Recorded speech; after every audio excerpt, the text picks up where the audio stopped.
Hey, poor man. Came to grab a bite even if it's just pickles. Tosh, Director Tosh. Why are you here?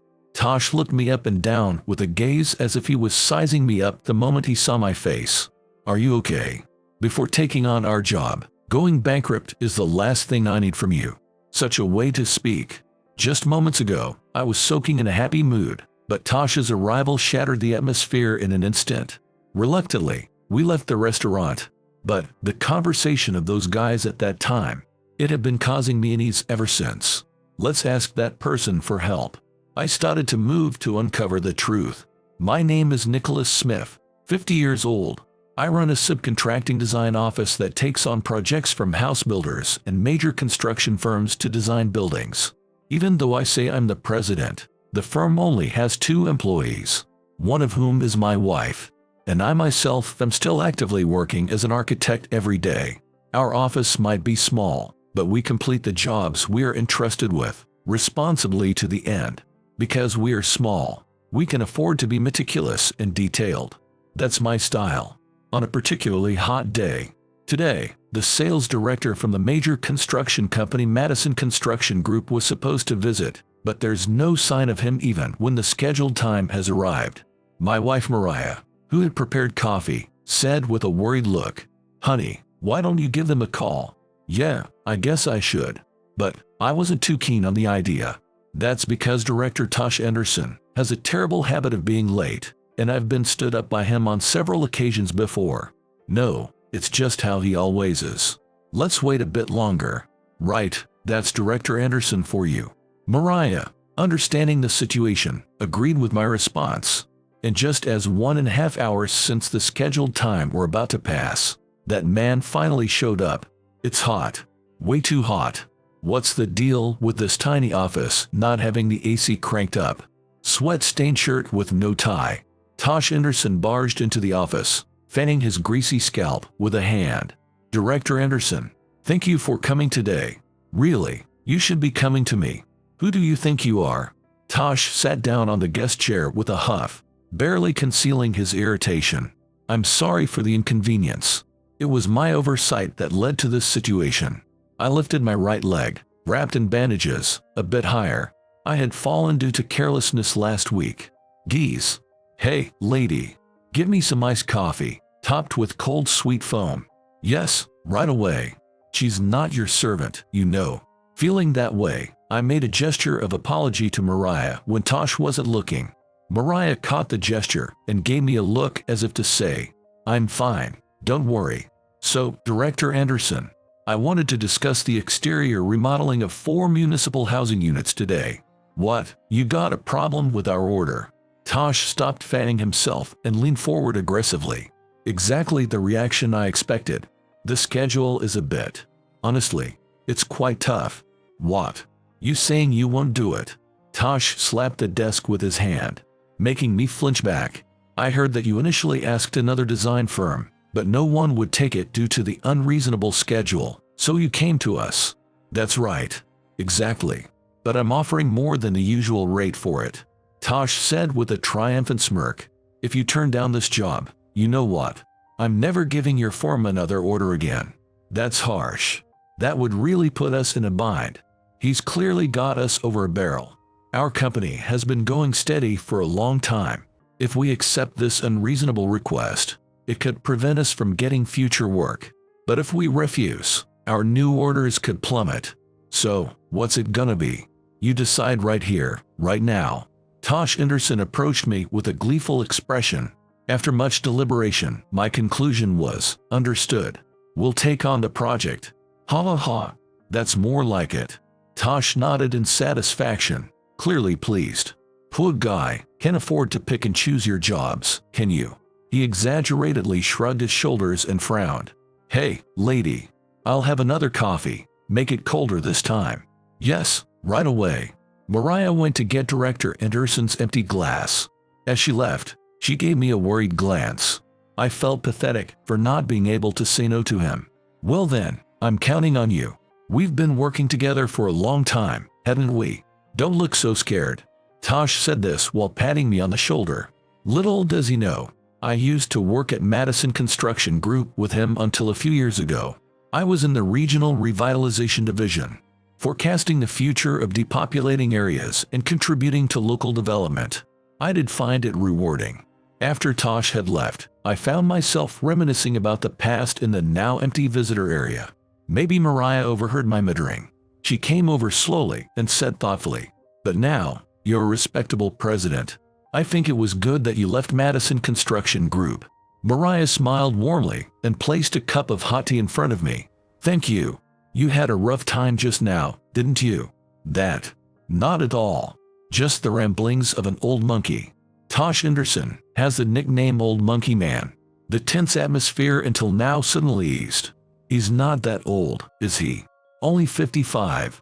Well, he always looks so wrinkled because he smokes. His skin is sagging. He eats nothing but rich foods. And his belly sticks out. Plus. Okay, that's enough. Mariah has always been a bit of an airhead. Even now, she looked puzzled when I quickly stopped her. "Why? Did I say something weird?" No, you're fine just as you are." I cleared my throat to change the subject. "Though it's a tough job, we've landed a big contract. How about we celebrate with French cuisine?" "Oh, that would be lovely. But it might be a bit pricey." Mariah hesitantly handed me her smartphone, looking a bit embarrassed. "Robstar Place. It looks small but fancy." Indeed, the prices are quite something. I couldn't help but voice my true thoughts as I browsed the menu on the smartphone screen. Top-grade lobster for $48 a piece.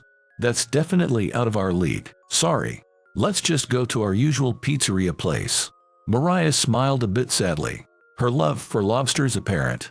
As she hurried to take back her phone, I instinctively tightened my grip. "You sure?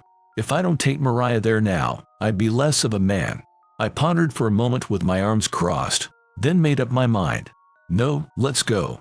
French cuisine, lobsters, with expensive wine. Bring it on. Really. I'm so happy." Mariah immediately called Robstar Place, bubbling with excitement. I couldn't deny there was a part of me hoping the call wouldn't go through. Yes. "Oh, of course, that's fine. We'll be there tomorrow, then." It seems she managed to make a reservation successfully. Mariah turned to me with a joyful look after ending the call. "Tomorrow there will be a group of regulars, but there are 2 seats available at the counter. So, that's great. I'm looking forward to it." To maintain my dignity and pride as a husband, I responded with a nonchalant face. If push comes to shove, I plan to get by with salad and pasta. The next day, Mariah and I wrapped up work early and headed to Robstar Place. "Are you sure it's down this side street? We're not lost, I'm sure of it." "Nicholas, look over there." Excited, Mariah pointed in a direction, and there it was, a French restaurant quietly nestled away. The name Robstar Place was elegantly carved into the wooden sign. I swallowed hard. "Shall we go in?" "Yeah, let's." Entering, we were immediately enveloped in a noble and dignified atmosphere. Welcome. The clean interior, the faint scent of cypress from the beautiful counter. Even though there are only 6 seats, it's a wonderful space that doesn't feel oppressive at all. Likely due to the deliberate choice to not cram everything together. It was clear the restaurant intended for guests to comfortably enjoy their meal in a relaxed setting. What a lovely place. "Thank you. Will chef's selection course be all right for you today?" The chef, though initially appearing stern, transformed entirely with a smile. He must have endured considerable hardships and effort as a craftsman. Deep wrinkles are etched into his face, yet they signify his nobility. "Yes, please. I'm looking forward to it." The chef on the other side of the counter smiled respectfully at us. It was a reassuring smile. "First, please enjoy this. It's the black cod. This is..." What was presented before us was a piece of white fish, its skin lightly seared to a glossy finish. It looks like a gem, so fresh and beautiful. Mariah gazed dreamily at the dish. And then, both of us reached to place a little gem into our mouths at the same time. That's when it happened. The restaurant door was flung open roughly, and 3 middle-aged men started walking toward us. "Welcome, Mr. Tosh Anderson." Hey, boss. I thought today was booked up." The familiar raspy voice made me instinctively turn around. "Hey, poor man. Came to grab a bite even if it's just pickles. Tosh, Director Tosh, what brings you here? Tosh glanced at me from head to toe with a scrutinizing look. Are you all right? I hope you don't go bankrupt before taking on our job. Such a way to speak. The happy mood we were in was shattered in an instant by Tosh's arrival. Starting with Seabrim today, huh? This is gonna be Seabream-tastic. Just kidding. Of all places, he decided to sit right next to me and peered over at the dish in front of me. His intrusive behavior immediately put me off, and I lost all appetite. And this isn't Seabrim, it's black cod. I'll bring some hand towels right away. The chef refrained from correcting Tosh's mistake, perhaps as a way to spare his guest any embarrassment. Tosh's companions, both bearing a similar demeanor. Borrowing a phrase Mariah once used, all of them had dull complexions, sagging skin, and protruding bellies. Mr. Tosh sure knows a good place. This place just opened recently, right? Keeping up with the trends, I see. Nah, this is just standard. Chef, some wine please. Tosh was in high spirits, being praised by his companions. As for Mariah and me, what do? We came all this way, can't leave without eating anything. You're right. Neither of us felt like enjoying the meal anymore. The black cod in front of us seemed to lose its luster and freshness, almost as if the joy had been drained from it. Let's just eat, shall we? Mariah and I simultaneously threw the black cod into our mouths simultaneously. Delicious. It should have been delicious, but this wasn't the black cod we were meant to experience. And then, there's talk of a new land development coming up. I'd like to hear more about that. Me too. That area's hot right now. If there's a chance to make a profit, we definitely want in. I wanted to cover my ears. I had no desire to hear tacky talks of making money in a high-end French restaurant. Could we get the check, please? I felt sorry for Mariah, but staying here seemed only to wear down my spirit. Mariah seemed to feel the same, nodding at my words. We look forward to serving you again. Please do come back. The chef apologized as we paid, his voice filled with regret. A few days later, Tosh presented a very aggressive deadline for the design and planning of the exterior remodeling of 4 municipal buildings. As expected, looks like it's going to be all-nighters for a while. Maybe we should have said no. I pondered over the schedule, deep in thought. No, once we decide to take on a job, even if it's from Tosh, we see it through to the end. But I won't make you or Hayden overwork. Leave this to me, the president. It was a matter of pride for me. I remembered the old days, back when I was still at Madison Construction Group, leading a town development project to boost local industries. I often clashed with Tosh from the sales department. Wasn't this area supposed to have a refresh plaza and a roadside station for the residents? Why the change? Building that in such a remote place won't profit us. It would be better to construct a waste processing facility there instead. Even within the same company, different departments often find themselves in direct opposition, especially in a major construction firm like Madison Construction Group. Such situations occurred frequently. The Regional Revitalization Department proposing future-oriented land development versus the sales department with a profit-first mentality. It was, in essence, a battle for territory. Building a waste processing facility will bring in a huge amount of processing fees from the neighboring counties to that land. Tosh's argument wasn't wrong, but there was one issue. You're just buttering up the Environmental Protection Agency again to boost your sales performance, aren't you? If you're so bitter, use your head more. The game was over before it even began. Tosh said this with a triumphant look. Later, it was decided in a company meeting that a waste processing facility would be built on that land. I had built good relationships with real estate firms and focused on marketing, but in the end, he always swoops in and takes it. That's right. It was demoralizing not to see my efforts lead to results. Frustrated with the fruitless struggle against Tosh, I grew increasingly disenchanted. This isn't a territorial battle, but I'll show him. I was pumped, perhaps adrenaline was flowing. And if we were to miss a deadline, Tosh would only get more unbearable. Looks like we're in for some all-nighters starting today. Don't overdo it, okay? It's not good to push yourself too hard. While Mariah expressed her concern, I slapped my cheeks with both hands to psych myself up. That's when, boss, I think we can rob some of the blueprints with programming. While looking over the schedule and related documents that Hayden had sent over, 23-year-old Hayden said, he's a young employee who just graduated from L University's School of Architectural Design. You know, with AI and all being popular, I love drawing up design plans, but I'm really into computer stuff too. Saying so, he pulled out his personal tablet from his backpack. Right. There's a water pipe down here. Yeah, let's integrate a map app too. This area isn't under a city's scenic plan, so there shouldn't be any restrictions on the facade. All right. Hayden rapidly tapped away at the screen. Mariah and I blinked in disbelief, not knowing what was happening. Then, in just 3 minutes, Hayden quickly finished the design drawings and blueprints. How about this? It's still rough, but as a design, it's pretty decent. It's usable. With a bit of tweaking, it's definitely deliverable. Hayden, you're amazing. I praised Hayden enthusiastically, my eyes shining. Next to me, Mariah gave him an appreciative round of applause.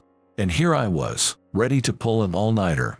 These days, relying on sheer willpower alone won't cut it. I'll take a leaf out of your book. Hayden scratched his head bashfully. I've always been looked down upon by friends as gloomy or nerdy, so it feels good to be useful. Besides, for a major company like Madison Construction Group, you'd think they'd come up with something like this.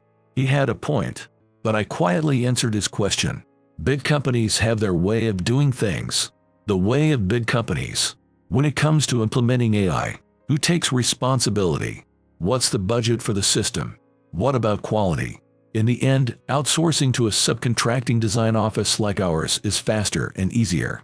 Hayden seemed to understand, nodding. I see. It's hard for them to be agile, then. Exactly. I could say this from experience, having been through it myself. Anyway, this meant we could wrap up Tasha's assignment ahead of schedule. I picked up the blueprints Hayden had created. Just 2 days later. It's done already. Yeah. Look, just a bit of fine-tuning, and here we are. Mariah and Hayden leaned in to look at the completed blueprints. Wow. In the end, the human touch makes a difference. The details in the finish are unmatched. The best of both AI and human effort. The two were excited. And so, we managed to create the blueprints in a very short time. Now that we're ahead of schedule, maybe we can take on some additional work. Right away, I'll start making some sales calls. Mariah excitedly opened a customer list. Afterward, Hayden utilized programming in his homemade software to automate some of our work processes. We might be able to increase the number of orders even more. Eventually, our office recorded its highest ever monthly sales. Got to thank Old Monkey Man for this. Ironically, it's something we could have done ourselves if we had tried, but that's how the economy keeps turning. Speaking of which, it's almost time for the Northeast Central Express. Casually, Mariah mentioned this while sipping her tea. Our office is located in the suburbs of New York City, close to New Jersey. In another 7 years, a railway connecting New Jersey and New York City will be completed, and we, along with the local residents, are anticipating this town becoming even more vibrant. The residents' expectations for the Northeast Central Express are growing day by day. It's still a ways off, but everyone seems to be getting antsy. 7 years will fly by. Then, Mariah tilted her head thoughtfully. The Northeast Central Express, that's America train, right? I wonder how Julia is doing. Julia? Who's that? Hearing that name, I felt a wave of nostalgia. Julia Biden is the director of the Tourism Strategy Office at America Train, commonly known as at East America Railway Division. Back when I was at Madison Construction Group, I was appointed as the lead coordinator for a project to refurbish a tram depot that the AD Group managed. Julia was the contact person on the AD Group side during that time. At first, I thought it was a bit mundane. Now, that area is a popular tourist spot. The refurbishment project Julia and I worked on included playful elements, designed to be photogenic for social media. Ah, that colorful depot, right. I went there on a date. Look. Hayden pulled out his smartphone, showing his account page on social media. Among the photos, one particularly flashy backdrop featured a young couple smiling happily. We gathered old cars from across the country and let designers freely paint illustrations or landscapes on them. This wing design is pretty cool, huh? True. If you stand in the middle, it looks like you have wings. In recent times, where unauthorized graffiti on city walls and store shitters is strictly regulated, designers each harbored a strong desire to freely draw to their heart's content. The unleashed youth exploded with talent, and as a result, a unique train depot was completed. Thinking back to Tasha's face when that project succeeded, it still makes me laugh. The train depot became quite a topic of conversation within Madison Construction Group. Throughout, Tosh seemed unimpressed, wearing a displeased look on his face. Speak of the devil, there's an email from Tosh. Mariah opened the shared inquiry email. I immediately checked Tasha's reply. Receipt confirmed. Managed to meet the deadline. Huh. Poor guy must have been up all night, night after night. Tough break. This is his attitude towards clients. I'm utterly fed up with his selfish and rude attitude. He probably never dreamed that we delivered on such a comfortable schedule. Poor monkey. Everyone present snickered at Tosh. I'll get in touch with Julia soon. Actually, there's something I've been curious about. Mariah's mouth pointed sharply. A habit she's had for a long time when asking questions. I'd rather not recall it, but it's about the conversation Tosh and his group had at Robstar Place. The conversation. What was it again? Mariah doesn't seem to have caught on yet, but I've had a bad feeling about this ever since. First step, contact Julia. And then, it's a long shot, but let's also ask that person for help. I started to move to uncover the truth. A few weeks later. Do you know what tomorrow is? Mariah looked at me with probing eyes, waiting for my reaction. It's our anniversary, right? I can tell by looking at the calendar. With that much flamboyant marker all over it, there's no way I could forget. I wonder where you'll take me this year? Mariah asked, her eyes bright with anticipation. To Robstar Place. Actually, I've got a little bit of inside information. Honestly, just thinking about what's going to happen next makes my heart race. But, having learned what I know, there's no turning back now. That's my policy. The next day, Mariah and I headed to that restaurant once again. This time, we were determined to enjoy our meal. Determined together, we opened the door to the restaurant. Welcome. It's been a while. Please, have a seat. The chef greeted us with the same smile as last time. Do you remember us from our last visit? Mariah asked, and the chef smiled warmly. You didn't get to fully enjoy last time. How embarrassing. Remembering us was both touching and a bit embarrassing, leaving us with mixed feelings. Look over there. Isn't that? So, he did come. I squinted my eyes. There were already 3 men sitting at the counter, chatting away. The man sitting furthest back finally noticed Mariah and me. Well, if it isn't the pauper. What brings you here? Daring to intrude on our peaceful spot. Tosh raised his voice upon seeing me. I recognized the 2 men next to him. They were the same guys Tosh had brought along last time. Chef, just serve that guy the pickles. The chef frowned at the comment. I walked boldly towards the back of the restaurant, standing firmly in front of Tosh and his companions. What's with that look? No, it's you who might be enjoying your last meal at this restaurant today. Tosh and his companions looked puzzled. What do you mean? Just then, a woman who had been standing behind Mariah peeked out. I gestured towards her. Ah, here she is. Julia. As I called out, Julia approached with a stern expression. Why are you here? This is bad. I don't know anything. I'm completely clueless. As soon as they saw Julia's face, Tosh and his companions started to panic. All together now, are we? What are you doing here? No, well, of course, we were just enjoying our meal, right? Everyone. That's right, exactly. The men nodded in agreement. They plan to keep denying it, but they won't get off that easily. Weren't you all colluding here, night after night, in this restaurant? At that, Tosh flinched visibly. Normally, when national or local public entities conduct public works, which construction company will undertake the work is determined through a bidding process. I hope none of you are engaging in activities that violate antitrust laws, right? Do you understand what would happen if the collusion comes to light? Collusion refers to construction companies involved in bidding consulting with each other in advance, deciding on prices behind the scenes, and seizing competition. This constitutes a violation of antitrust laws. Oh, come on, Julia. We were just fostering camaraderie among peers in the same industry. Of course.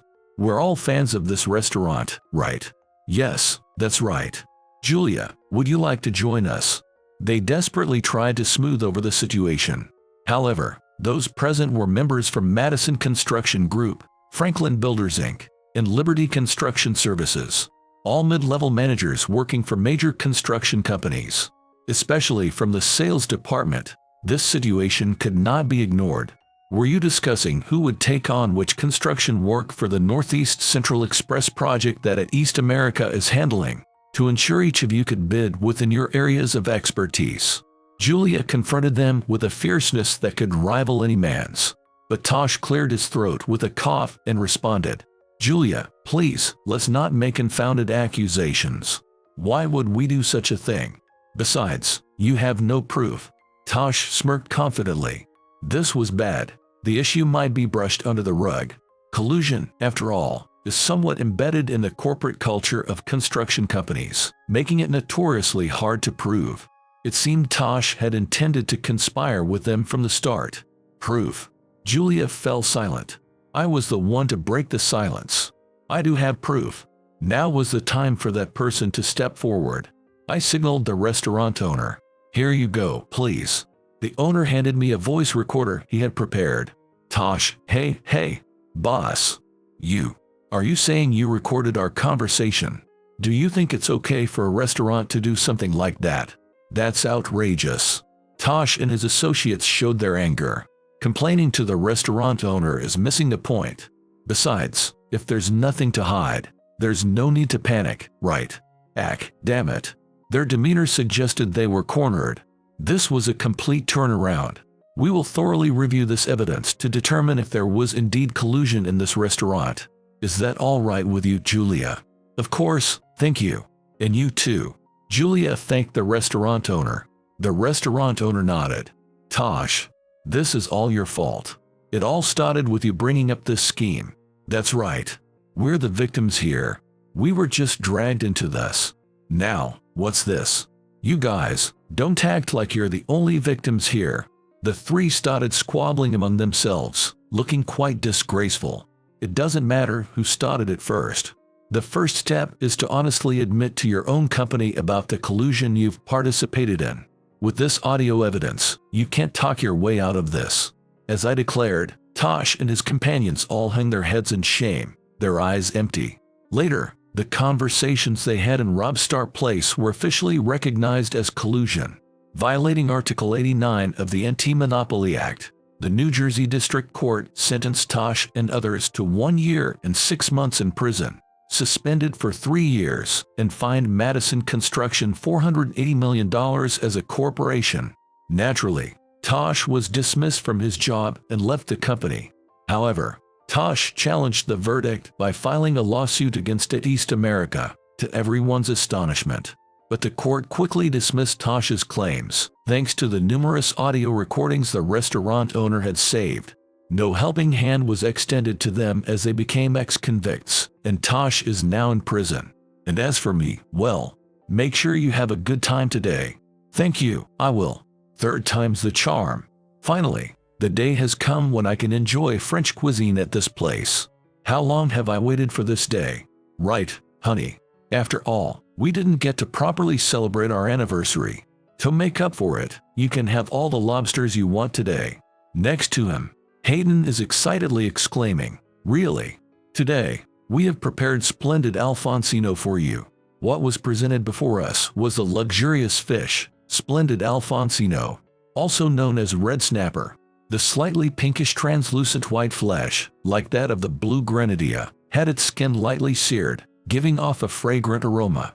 And the taste, truly exquisite. I felt like I was ascending to heaven. I'd like to make a reservation for next month, please. You're quite early, aren't you? But sales have been increasing steadily. The owner said this with a broad smile.